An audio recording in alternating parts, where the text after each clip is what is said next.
ನಮಸ್ಕಾರ ಸ್ನೇಹಿತರೆ, ನಮ್ಮ ಒಂದು ಯೂಟ್ಯೂಬ್ ಚಾನಲ್ಗೆ ನಿಮಗೆ ಸ್ವಾಗತ. ಸ್ನೇಹಿತರೆ, ನೀವೇನಾದರೂ ಹಸು ಮೇಕೆಗಳನ್ನು ಸಾಕಾಣಿಕೆ ಮಾಡಬೇಕು ಅಂತ ಅಂದ್ಕೊಂಡಿದ್ರೆ ಜಾನುವಾರು ಯೋಜನೆಯಂಥ ರೈತರಿಗೆ 90% ಸಹಾಯಧನವನ್ನು ನೀಡಲಾಗುತ್ತಿದೆ. ಇದರ ಬಗ್ಗೆ ಸಂಪೂರ್ಣವಾಗಿ ತಿಳಿಯಲು ಈ ವಿಡಿಯೋನ ಸಂಪೂರ್ಣವಾಗಿ ನೋಡಿ. ಅದಕ್ಕಿಂತ ಮುಂಚೆ ನೀವೇನಾದರೂ ನಮ್ಮ ಚಾನಲನ್ನು ಮೊದಲನೇ ಬಾರಿಗೆ ನೋಡ್ತಾ ಇದ್ದರೆ ದಯವಿಟ್ಟು ನಮ್ಮ ಚಾನಲ್ಗೆ ಸಬ್ಸ್ಕ್ರೈಬ್ ಆಗಿ.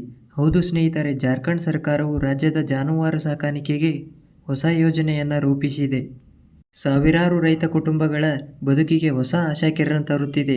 ಮುಖ್ಯಮಂತ್ರಿಗಳ ಜಾನುವಾರು ಅಭಿವೃದ್ಧಿ ಯೋಜನೆಯಡಿ ಹಸು, ಎಮ್ಮೆ, ಕೋಳಿ, ಹಂದಿ, ಬಾತುಕೋಳಿ ಸೇರಿದಂತೆ ಹಲವಾರು ಪಶುಸಂಗೋಪನೆ ಕ್ಷೇತ್ರಗಳಿಗೆ 50ರಿಂದ 90% ಸಹಾಯಧನವನ್ನು ನೀಡಲಾಗುತ್ತಿದೆ ಸ್ನೇಹಿತರೆ. ಹೌದು ಸ್ನೇಹಿತರೆ, ಹಸು, ಕೋಳಿ, ಹಂದಿ ಸಾಕಾಣಿಕೆಗೆ ಸಬ್ಸಿಡಿ ಯೋಜನೆಯನ್ನು ನೀಡಲಾಗುತ್ತಿದೆ. ಈ ಒಂದು ಯೋಜನೆಯ ವಿಶೇಷತೆಯನ್ನು ನೋಡೋದಾದರೆ, ಹಾಲು ಉತ್ಪಾದನೆಗಾಗಿ ಹಸು ಮತ್ತು ಎಮ್ಮೆ ಖರೀದಿಸಲು ಆಯ್ಕೆಯಾದ ಫಲಾನುಭವಿಗಳಿಗೆ ಸರ್ಕಾರವು 90% ಸಹಾಯಧನವನ್ನು ನೀಡಲಾಗುತ್ತಿದೆ.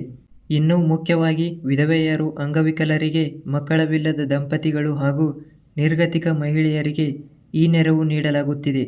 ವರದಿಗಳ ಪ್ರಕಾರ ಈ ಥರ ಫಲಾನುಭವಿಗಳಿಗೆ 75% ಸಹಾಯಧನ ಲಭ್ಯವಿದೆ ಸ್ನೇಹಿತರೆ.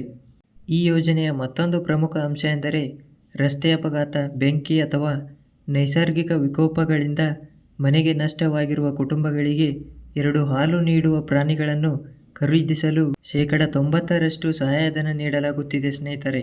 ರಾಜ್ಯ ಸರ್ಕಾರವು ಸುಮಾರು 660 ಕೋಟಿ ಬಜೆಟನ್ನು ಈ ಒಂದು ಯೋಜನೆಗೆ ಮೀಸಲಿಟ್ಟಿದೆ ಸ್ನೇಹಿತರೆ. ಕೃಷಿ ಜೊತೆಗೆ ಹೈನುಗಾರಿಕೆಯನ್ನು ಮಾಡುತ್ತಿರುವವರಿಗೆ ಈ ಯೋಜನೆಯಿಂದ ಲಾಭವಾಗುತ್ತಿದೆ ಸ್ನೇಹಿತರೆ. ಈ ಯೋಜನೆಯಿಂದ ಹಳ್ಳಿ ಪ್ರದೇಶವು ಆರ್ಥಿಕತೆಯ ಮತ್ತಷ್ಟು ಬಲಿಷ್ಠವಾಗುವ ನಿರೀಕ್ಷೆ ಇದೆ ಸ್ನೇಹಿತರೆ. ಅರ್ಹ ಅಭ್ಯರ್ಥಿಗಳು ತಮ್ಮ ರಾಜ್ಯದ ಪಶುಸಂಗೋಪನೆ ಇಲಾಖೆಗೆ ಭೇಟಿ ನೀಡಿ ಅಥವಾ ಆನ್ಲೈನ್ ಮೂಲಕ ಅರ್ಜಿಯನ್ನು ಸಲ್ಲಿಸಬಹುದು. ಸ್ನೇಹಿತರೆ, ಇದೇ ತರಹದ ಮಾಹಿತಿಗಾಗಿ ನಮ್ಮ ಚಾನಲನ್ನು ಸಬ್ಸ್ಕ್ರೈಬ್ ಮಾಡಿ. ಧನ್ಯವಾದಗಳು.